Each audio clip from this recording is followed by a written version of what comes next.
ओम अरहम, ओम अरहम, ओम अरहम। आज हम कायोसर के वैज्ञानिक स्वरूप के बारे में जानेंगे।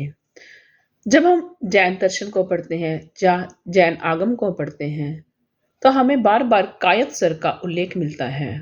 भगवान महावीर की साधना को पढ़ते हैं, तब भी हमें कायोत्सर्ग का उल्लेख मिलता है। What is कायोत्सर्ग?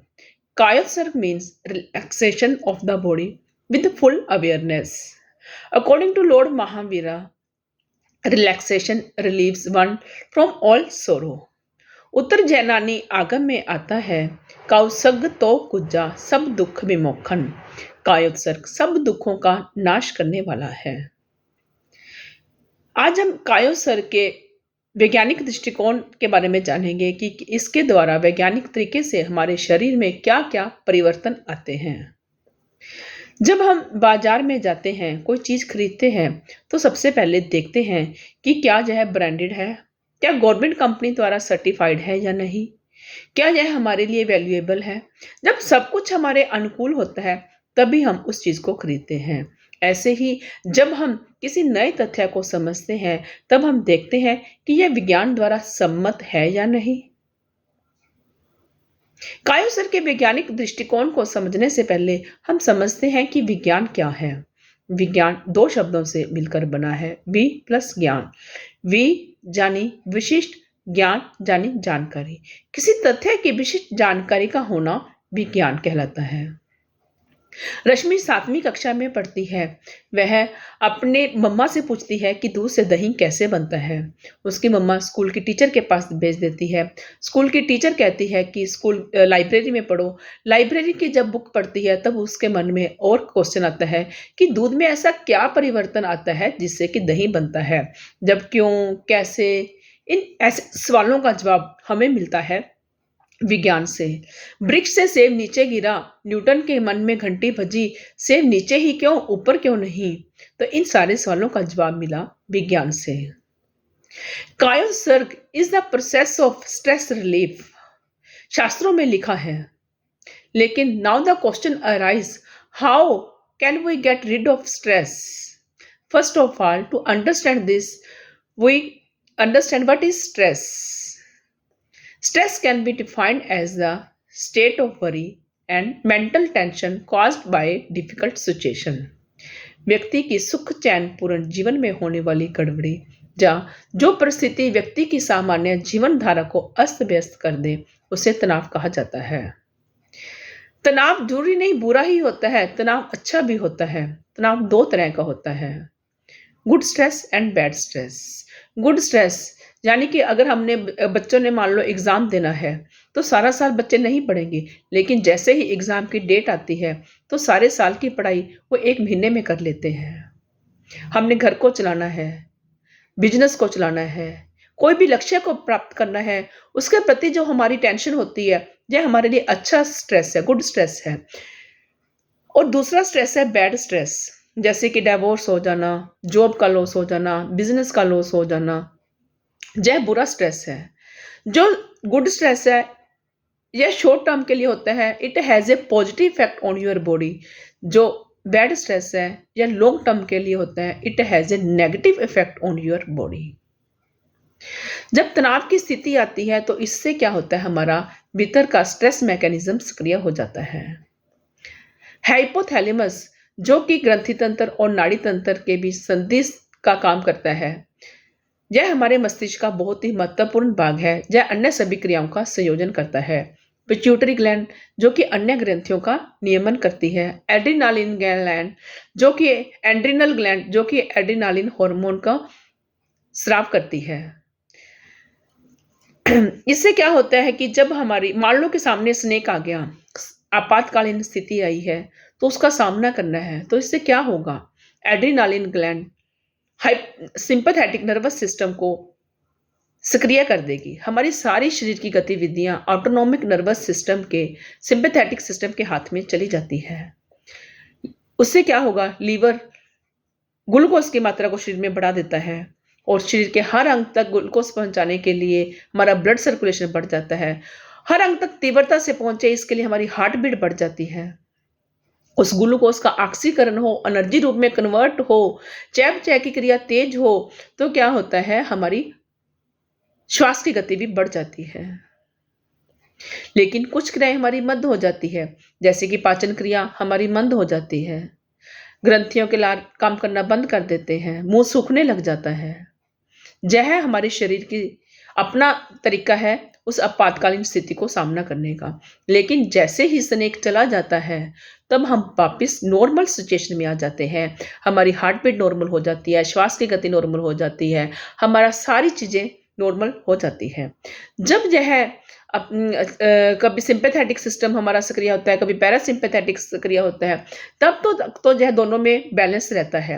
जब तक दोनों में बैलेंस रहता है, तब तक हमारे शरीर की स्थिति सीसा जैसी, जुम्मा जामी जैसी चलती रहती है।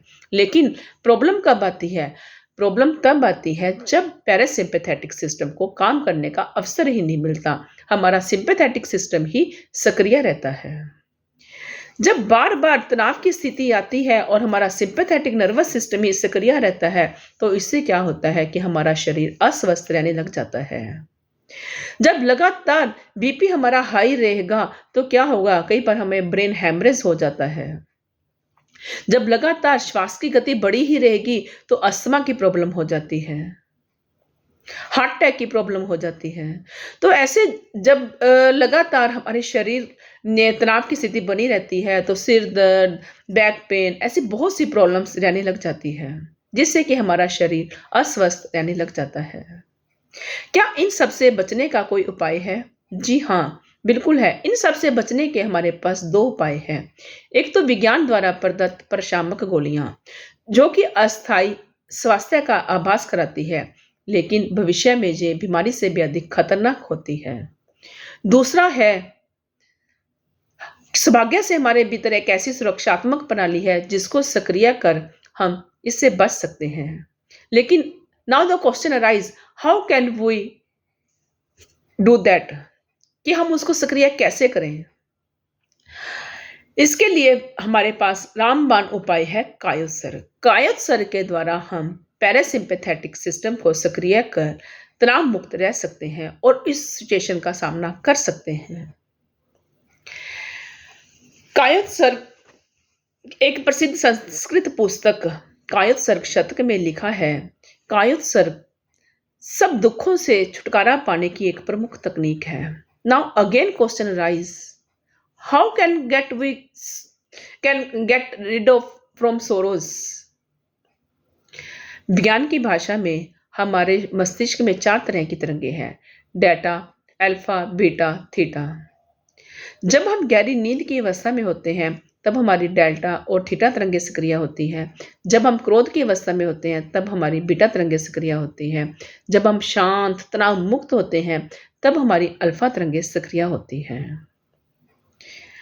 विज्ञान की भाषा में जब हमारी अल्फा तरंगें बढ़ जाती है मस्तिष्क में, तब हम तनाव मुक्त एवं शांत रहते हैं। कायोत्सर्ग के द्वारा हम अल्फा तरंगों को अधिक सक्रिय कर सकते हैं। जब हमारी अल्फा तरंगे अधिक सक्रिय हो जाते हैं, तब हमारी मानसिक बीमारियां, मानसिक तनाव से मुक्त हो जाते हैं। जब हम मानसिक तनाव से मुक्त हो जाते हैं, तो शारीरिक और भावनात्मक तनाव भी अपने आप दूर होने लगते हैं। जब हम तीनों प्रकार के तनाव दूर हो जाते हैं, तब हम धीरे धीरे दुखों से छुटकारा पा सकते हैं। कायोत्सर्ग also work to connect bonds. कई बार किसी व्यक्ति का एक्सीडेंट हो जाता है, हड्डी टूट जाती है, तो डॉक्टर क्या करता है? कोई ऑपरेशन नहीं करता, उसको प्लास्टर कर देता है। 20 दिन के लिए या 40 दिन के लिए उसको कायोत्सर्ग की मुद्रा में छोड़ देता है। जब उसका प्लास्टर खोलता है, तो हड्डी जुड़ जाती है। कायोत्सर्ग is also process of problem solving. कायोत्सर्ग के द्वारा हम अपनी समस्या का समाधान भी पा सकते हैं। लेकिन कैसे? हमारे मन के 3 भाग हैं, चेतन मन, अवचेतन मन और अचेतन मन। चेतन मन जिसके द्वारा, यह जागृत अवस्था है हमारे मस्तिष्क की, जिसके द्वारा हम सारे काम करते हैं। लेकिन इन काम का हम करते कैसे हैं? इसका मूल कहाँ है? इसका मूल है हमारे सबकॉन्शियस माइंड में। हमारे चेतन मन को चलाता है सबकॉन्शियस माइंड, जो कि एक कठपुतली की तरह काम करता है हमारा। चेतन मन तो एक कठपुतली की तरह काम करता है।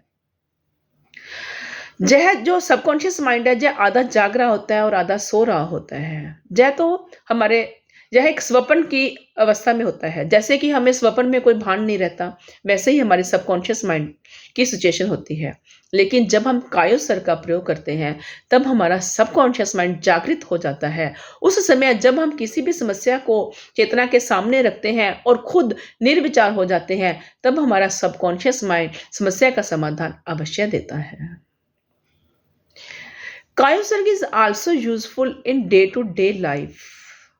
जब हम डॉक्टर के जाते हैं बीपी चेक करवाने के लिए, तो डॉक्टर सबसे पहले यही कहता है कि रिलैक्स, क्योंकि अगर हम रिलैक्स नहीं होंगे तब डॉक्टर हमारा बीपी चेक नहीं कर पाएगा, उसको जैविक क्रियाएं हमारी पकड़ में नहीं आएगी। हम कोई भी ट्रीटमेंट इंजेक्शन लगवाने जाते हैं, तब भी डॉक्टर सबसे पहले कहता है बॉडी को रिलैक्स। मतलब कायोसर का प्रयोग हम डे टू डे लाइफ में भी करते हैं, जिससे कि हम अनजान हैं। कायोसर इज आल्सो यूजफुल इन जब हमारी बॉडी में इलेक्ट्रिसिटी का फ्लो बढ़ जाता है, तब विद्युत की मात्रा का विसर्जन करने के लिए भी कायोसर का प्रयोग किया जाता है।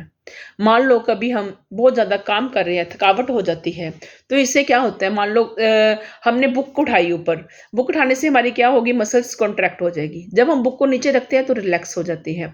ऐसे अगर हम कोई भी काम करते हैं तो हमारी मसल्स कॉन्ट्रैक्ट हो जाती है, और जब हम काम को छोड़ते हैं रिलैक्स हो जाती है। यह हमारा प्रोसीजर चलता रहता है। लेकिन कई बार काम बहुत ज़्यादा कर लेते हैं, तो इससे क्या होता है, हमारी मसल्स बहुत ज़्यादा कॉन्ट्रैक्ट ही रह जाती है। तो उस समय जब हम कायोसर का प्रयोग करते हैं, तो उससे हमारी जो हमारी इलेक्ट्रिसिटी का फ्लो हमारी मसल्स में बढ़ गया था, वह इलेक्ट्रिसिटी का फ्लो हमारा धीरे धीरे कम होता होता शून्य तक पहुंच जाता है, और ऊर्जा का व्यय भी हमारा शून्यता तक पहुंच जाता है। इलेक्ट्रिसिटी का फ्लो भी हमारा कम हो जाता है। कायोसर के द्वारा लैक्टिक एसिड का भी विसर्जन हो जाता है। जब हमारी मसल्स बहुत ज़्यादा देर तक कॉन्ट्रैक्ट रहती है, तो इससे क्या होता है, उसमें से एक हार्मोन रिलीज होता है जिसे कि लैक्टिक एसिड कहा जाता है। जब हम कायोसर का प्रयोग करते हैं, तो लैक्टिक एसिड हमारा लीवर में चला जाता है और उसका विघटन हो जाता है, जिससे कि लैक्टिक एसिड का विसर्जन हो जाता है। हमें कायोसर के बाद स्वर जंतर का कायोसर्ग भी करना चाहिए। आप देख रहे हैं कि हमारे पास दो पिक्चर है, एक वर्कर है और एक सार्वजनिक भाषण करता है। अगर मैं आप सबसे पूछूं कि किसकी ऊर्जा का व्यय हो रहा है, अगर आपने नहीं देखा, नहीं सुना, तो आप यही कहेंगे कि वर्कर की ऊर्जा का व्यय अधिक हो रहा है। लेकिन नहीं, एक सार्वजनिक भाषणकर्ता की ऊर्जा का व्यय अधिक हो रहा है। क्यों हो रहा है? क्योंकि जितनी ऊर्जा का व्यय एक छोटी मसल को सक्रिय करने में लगता है, उतना ही ऊर्जा का व्यय एक बड़ी मसल को सक्रिय करने में लगता है। जब हम बोलते हैं, तो इसमें हमारी फेस की सैकड़ों की संख्या में मसल्स यूज होती हैं। तो जब हम कायोसर का प्रयोग करते हैं, तो इससे क्या होता है, हमारी सारी मसल्स रिलैक्स, स्वर जंत्र का कायोसर करते हैं तो हमारी सारी मसल्स रिलैक्स हो जाती है। इसके अलावा हमारे टिश्यूज में सैकड़ों की संख्या में नई कोशिकाएं बनती रहती है और प्राणी क्षीण होती रहती है। लेकिन स्नायविक कोशिकाएं अगर एक बार क्षीण हो जाए, तो उसकी जगह दूसरी कोशिकाएं, नई कोशिकाएं नहीं बन सकती है। तो हम स्वर जंत्र के कायोसर के द्वारा स्नायविक कोशिकाओं की ऊर्जा को भी हम बचा सकते हैं। इन्हीं भावों के साथ ओम अरहम।